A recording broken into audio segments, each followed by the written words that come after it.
नमस्कार मित्रांनो, मी कवी भरत दौंडकर। आज मराठी भाषा दिनानिमित्त मी सर्वांना हार्दिक शुभेच्छा तर देतच आहे, पण थोडक्यात तुम्हाला मराठी काव्य चळवळीचा इतिहास सांगत आहे।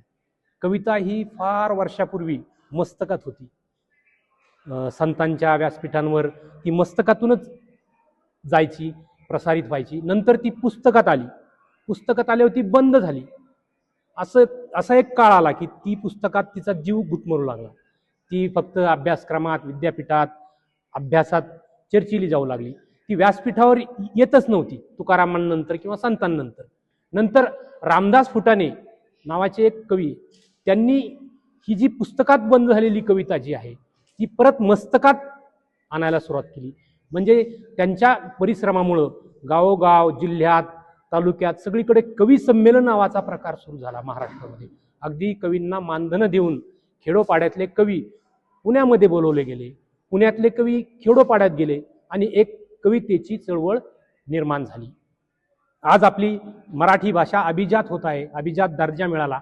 त्या अभिजात दर्जेमध्ये ह्या छोट्या छोट्या गोष्टींना पण महत्त्व आहे की आपली भाषा ज्ञानभाषा कधी होईल, जेव्हा ती लोकात जाईल।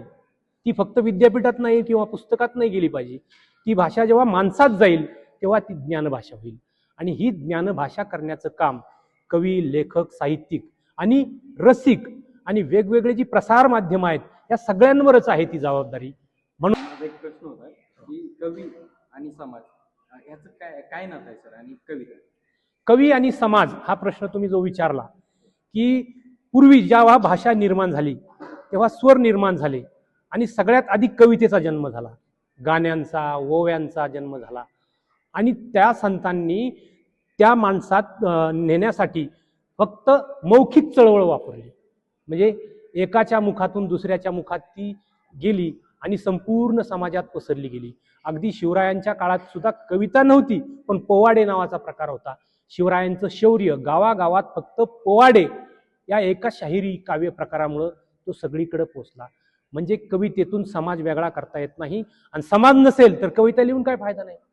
आपण ज्याच्या दुःखावर, प्रश्नावर लिहिली पाहिजे त्या समाजाने ती कविता ऐकली पाहिजे, फक्त अभ्यासकांनी ती कविता नाही ऐकली पाहिजे। म्हणून समाजाचं आणि कवितेचं असं घट्ट नातं आहे, ते दोघांना एकत्र करता येणार नाही। परत एकदा मराठी दिनाच्या हार्दिक शुभेच्छा। धन्यवाद।